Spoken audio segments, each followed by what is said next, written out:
하나님의 말씀은 사도행전 19장 8절에서 12절의 말씀입니다.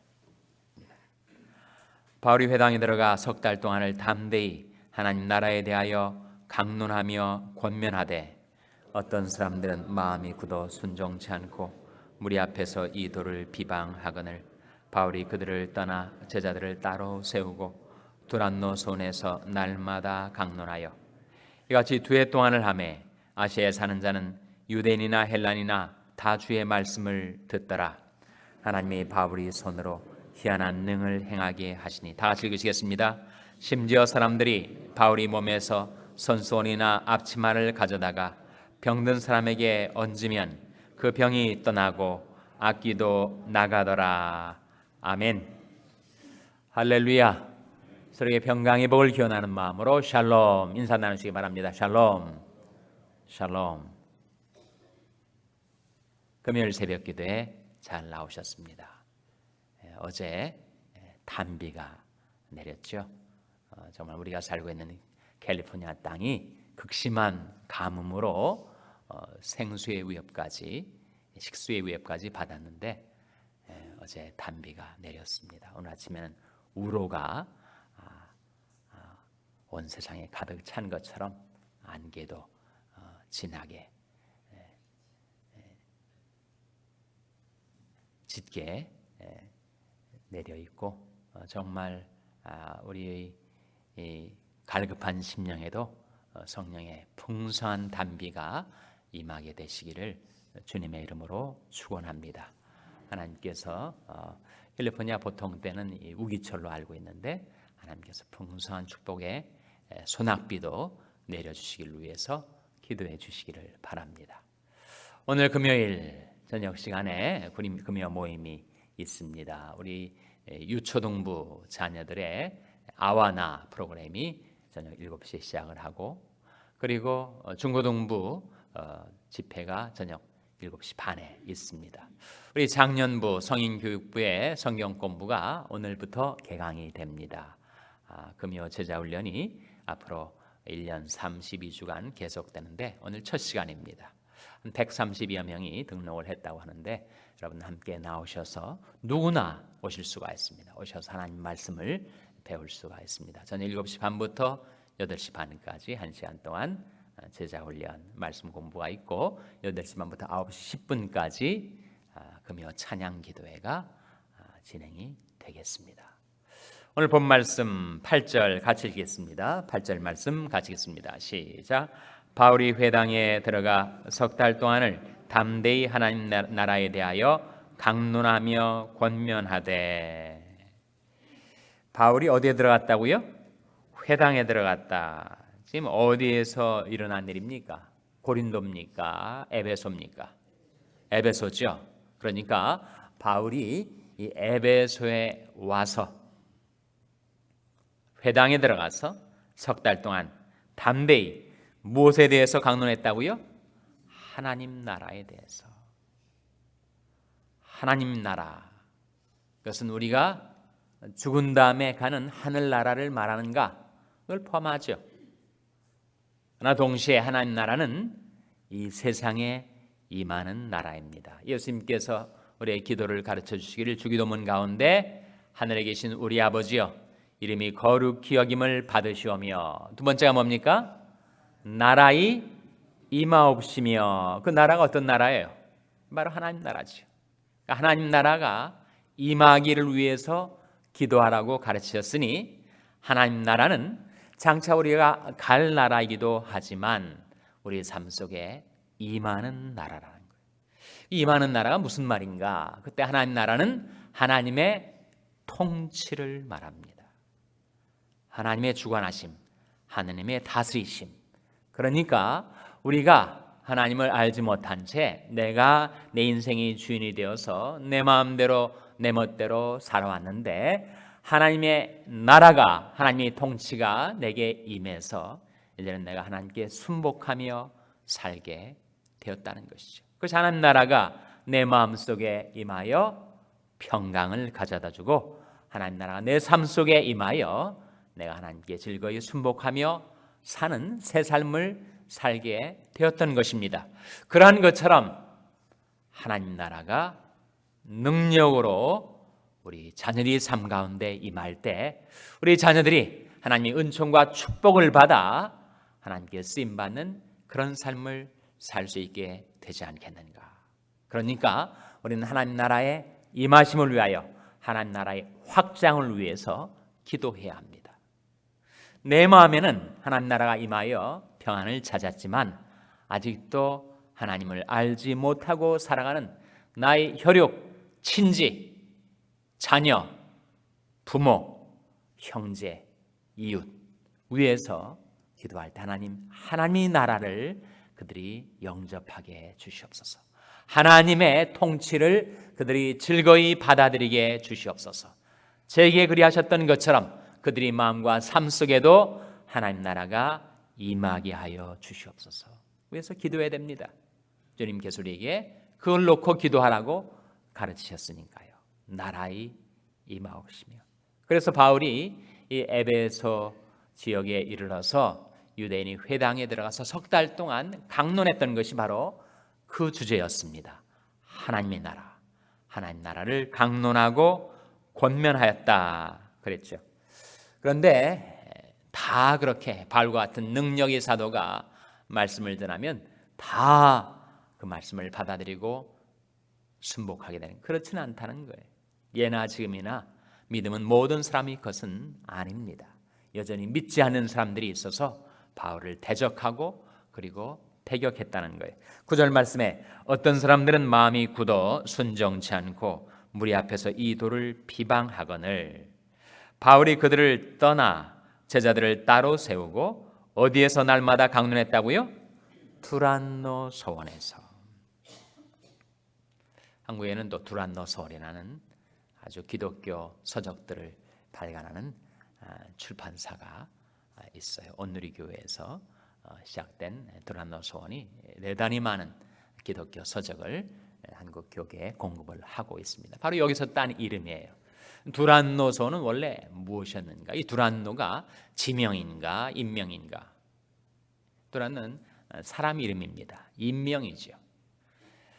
아마도 그는 그 헬라 문화권에서 철학을 가르치고 전파하는 철학 교사였을 것입니다. 그런데 그가 바울이 증거하는 예수 그리스도의 복음을 듣고 회심을 한 거죠. 예수 그리스도의 믿는 자가 된 것입니다. 그래서 자기가 철학을 가르치면서 썼었던 두란노 서원, 이 서원은 철학 학교란 말이죠. 자기는 교사였는데 그 철학 교사였던 두란노가 회개하고 예수 믿어 자기가 쓰던 그 학교를 이 바울에게 내어준 것입니다. 그래서 바로 바울의 에베소에서의 복음 전파의 근원지가 된 것입니다.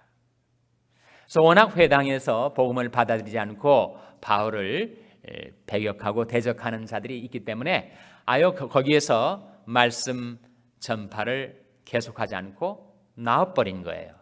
나와가지고 제자들을 따로 세우고 그 두란노 서원에서 지속적으로 말씀을 날마다 전파한 것입니다. 다시 9절을 보시면 어떤 사람들은 마음이 굳어 순종치 않고 무리 앞에서 이 도를 비방하거늘. 이 도는 뭐죠?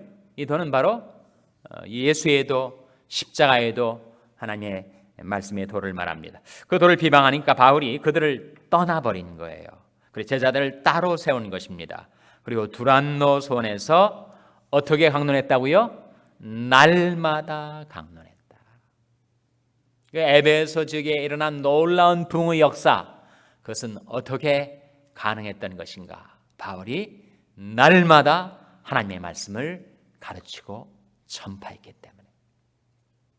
그것을 얼마 동안 했는가? 2해 동안 했다. 10절 말씀 같이 읽겠습니다. 시작. 이같이 2해 동안을 하매 아시아에 사는 자는 유대인이나 헬란이나 다 주의 말씀을 듣더라. 2해 동안 지속적으로 에베소에 있는 그 두란노 소원에서 날마다 그 말씀을 강론하고 가르치고 전파했더니 그 에베소 일대에 사는 모든 사람들, 유대인이나 헬란이나 전부 그 말씀을 듣게 되는 것입니다. 그래서 에베소 지역에 놀라운 부흥의 역사가 일어나서 세워진 교회가 있었어요. 그 교회 이름이 뭘까요? 그의 교회 이름이 바로 에베소 교회입니다. 제 질문이 너무 어렵습니까? 그 에베소 교회가 초대교회 강력한 교회가 되었어요. 그러니까 원래 초대교회 역사에서 제일 첫 번째 하나님 앞에 쓰임 받았던 교회는 예루살렘 교회였습니다. 그러다가 이제 예루살렘 교회의 시대가 지나고 그 다음에 쓰임 받았던 교회가 어느 교회였죠? 바로 세계 선교의 기지가 되었던 교회, 안디옥 교회였죠. 예루살렘 교회는 이스라엘 땅에, 안디옥 교회는 어느 나라에 있었어요? 시리아에. 그러다가 이제 세계 선교, 세계 복음화의 기지가 되었던 새로운 중심지가 되었던 교회가 바로 에베소 교회였습니다. 에베소 교회는 지금 어디에 있어요? 터키에 있는 거죠. 그러니까 이스라엘에서 시리아로, 시리아에서 이제 터키로, 교회로 말하자면 예루살렘 교회에서 안디옥 교회로, 안디옥 교회에서 이제 다시 에베소 교회를 통해서 하나님의 복음이 땅끝까지 전파되는 역사가 일어났던 것인데, 그 에베소 교회의 생성과 부흥, 그것이 바로 두란노선에서 사도 바울이 날마다 말씀을 가르치고 전파했더니 그것이 생수의 강을 이루어서 수많은 사람들을 살리고, 그리고 교회가 부흥하고 복음이 온 땅에 전파되기 시작했던 것입니다. 어떤 강이든지 그 강의 남상, 그 강의 그 물 근원은 아주 작은 것이죠. 시냇물처럼 졸졸졸졸 흘러나오기 시작한 그 시내가 강을 이루고, 작은 강이 큰 강물을 이루어서 그 생명수를 온 땅에 적시게 하는 것처럼, 하나님의 말씀이 생수도 시작은 미약하였을지라도 하나님께서 축복해 주시면 창대케 되는 생수의 강을 이루게 된다는 것입니다. 그렇게 하나님의 말씀이 에베소를 중심으로 해서 아시아에 다 퍼져가는 것입니다. 아시아란 말이 10절에 나오죠. 이같이 두 해 동안을 하매 아시아에 사는, 이 아시아는 아시아 대륙 전체를 가리키는가? 그건 아닙니다. 성경에 나오는 아시아는 오늘날 우리가 알고 있는 아시아 대륙을 말하는 것이 아니고 로마 제국의 한 프로빈스, 한 지방이었던 아시아 지방을 가리키는 것인데, 지금으로 말하면 바로 터키 지역이에요. 그러니까 바울이 그렇게 에베소에서 말씀을 전파하자 온 아시아 지방에 하나님의 말씀이 다 전달되게 된 것입니다. 사람들이 심령이 이제는 그 복음으로 말미암아 회개하고 소생케 되고 구원받고 영생을 얻게 되자 그들의 마음속에 하나님의 나라가 임했던 것이죠. 그렇게 하나님의 나라가 임하게 되자 놀라운 희한한 일들이 벌어지게 된 것입니다. 그것이 바로 11절, 12절 말씀이죠. 같이 읽겠습니다. 시작. 하나님이 바울의 손으로 희한한 능을 행하게 하시니 심지어 사람들이 바울의 몸에서 손손이나 앞치마를 가져다가 병든 사람에게 얹으면 그 병이 떠나고 악기도 나가더라. 말씀의 생수가 흘러넘쳐 죄의 장벽이 무너져 내리자 하늘의 능력이 이 땅에 임하여 수많은 사람들이 그 영혼이 고침받은 것처럼 육신도 고침받고, 그야말로 기적과 같은 희한한 일들이 벌어져서 바울의 몸에서 손수건이나 앞치마를 가져다, 바울에게 손수건이 있었다, 그건 좀 이해가 되는데 바울도 앞치마를 두르고 부엌일을 했는가? 이 앞치마는 왜 쓰여지는 거죠? 바로 바울이 직업이 무엇이었습니까? 텐트 메이커, 장막을 깁는 자이다 보니까 워낙 가죽을 많이 다루게 되니까 앞치마를 두르고 있었는데, 바울이 몸에서 뭔가를 가져다가 병든 자에게 얹었더니 벌떡벌떡 병든 자가 일어나는 놀라운 기적이 벌어졌다는 거예요. 어떻게 그런 일이 가능한가? 여러분, 죄의 장벽이 무너지고 하나님의 말씀의 생수가 흘러나면 시들어가던 영혼들이 살아나는 것처럼 병에 찌들렸던 사람들에게 놀라운 하늘의 능력, 치유의 능력이 임해서 소생케 되는 역사가 일어나게 된다는 것이죠. 하나님께서 저와 여러분, 우리 교회도 긍휼히 여기셔서 우리 교회를 통해서 흘러나오는 말씀의 생수가 생명의 강을 이루게 되고, 그래서 우리 자녀들, 우리와 관계된 모든 사람들이 심령과 삶 속에 말씀의 생수가 다다르는 곳마다 소생케 되는 생명의 역사가 일어나고, 그 영혼이 잘된 같이 범사가 잘되고 강건케 되는 치료 역사가 여러분과 여러분의 자녀들의 삶 속에, 우리 교회 속에, 우리 교회를 통해서 남가주 일대 생수의 강이 흘러넘치게 되시기를 주님의 이름으로 축원합니다. 기도하시겠습니다. 오늘 말씀을 기억하며 하나님, 제대로 하나님의 말씀의 생수를 마시게 하시고 성령의 단비가 저희들이 심령, 저희들의 삶 속에 부어지게 해 주시옵소서. 기도하시기 바랍니다. 우리 자녀들을 위해서 기도할 때 하나님, 저희 자녀들을 괴롭히는 모든 죄의 사슬을 끊어주시고 병마를 물리쳐 주시고 저희 심령과 몸이 소생케 되는 치료 역사를 이루어 주시옵소서. 위하여 기도하시기 바랍니다.